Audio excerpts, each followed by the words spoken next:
Right now, if you ask the question, how do I live to be 110, your scientific guru would suggest dietary restriction with adequate nutrition. That is, you eat a lot less, but make sure you don't eat too little to run short of vital nutrients. It's called undernutrition without malnutrition.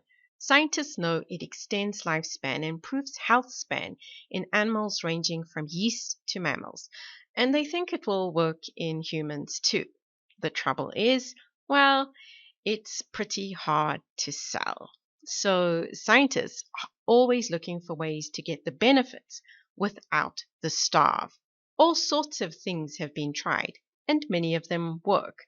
But for the most part, the solutions are not very practical and potentially hazardous. So the search continues. But what if starving is not actually required?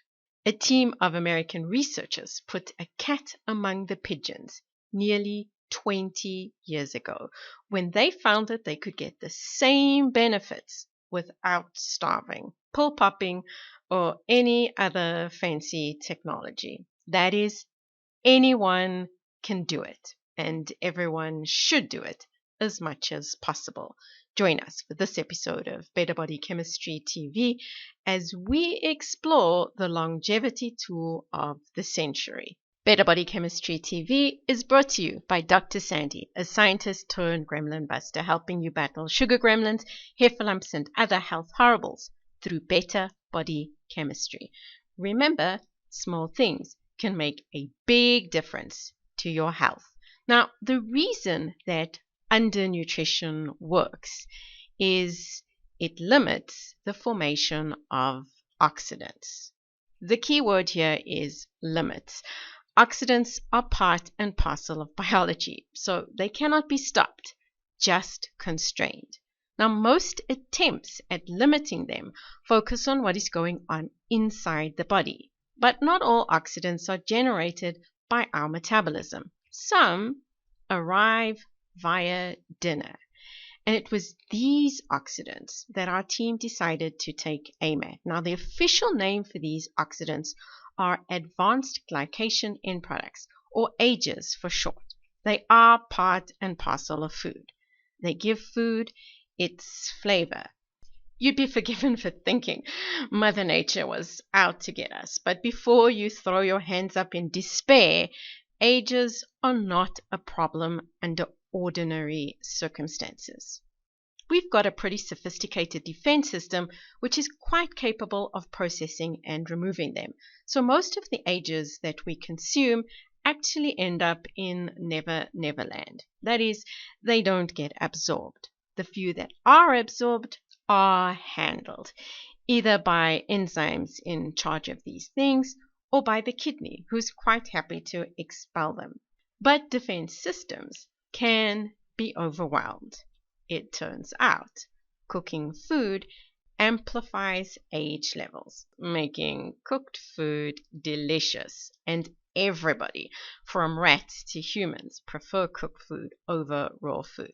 And in the foodie world, AGEs are referred to as Malliard reaction products. Think seared steaks, fried dumplings, roast potato, crispy crusts, and toasted marshmallows. Well, let's get back to the science of longevity. Our team decided to treat some starving mice to roasted mouse chow and compare their health and happiness to less lucky starving mice and mice that were not going hungry.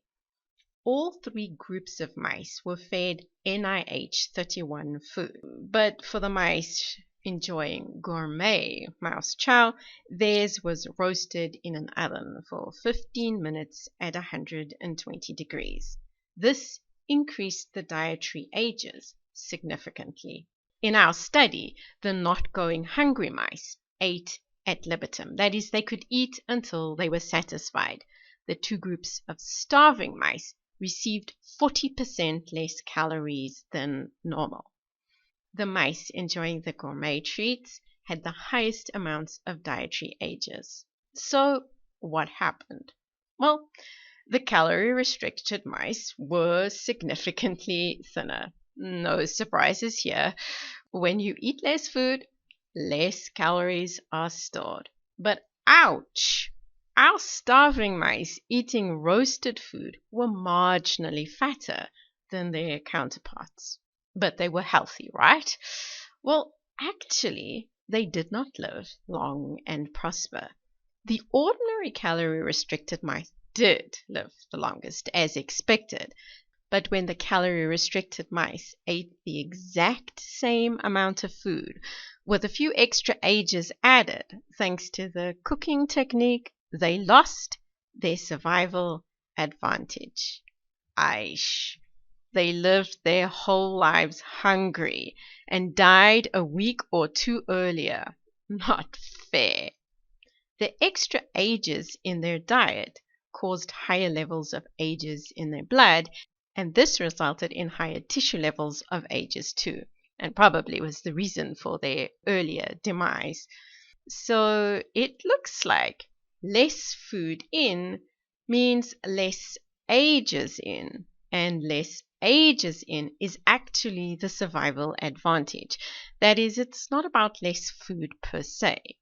So, how do you reduce your ages while still enjoying cooked food? Well, the absolute levels of ages in food is impacted by how you cook it. As a rule, the hotter you go, the more ages are created, and the more tasty the food. Well, up to a point. There is a subtle line between a roasted, nutty flavor and charcoal. You know when you've crossed it. Unfortunately, the vast majority of the food we eat today is cooked using dry heat. It's the go-to cooking technique in a busy world. But this type of cooking maximizes age production and is quite different from more traditional cooking approaches, which used moist heat cooking methods. Now, there's probably nothing wrong with you enjoying a great steak at your favorite restaurant every now and again. The problem is that the modern human diet is age-rich, which has the potential to push the age defense system to its very limit, especially if you've got body chemistry issues. So, what you want to do is, rather than count calories, count ages. This will help you create better body chemistry and better health. Interested in discovering more ways to create better body chemistry or need a little help getting your body chemistry on track?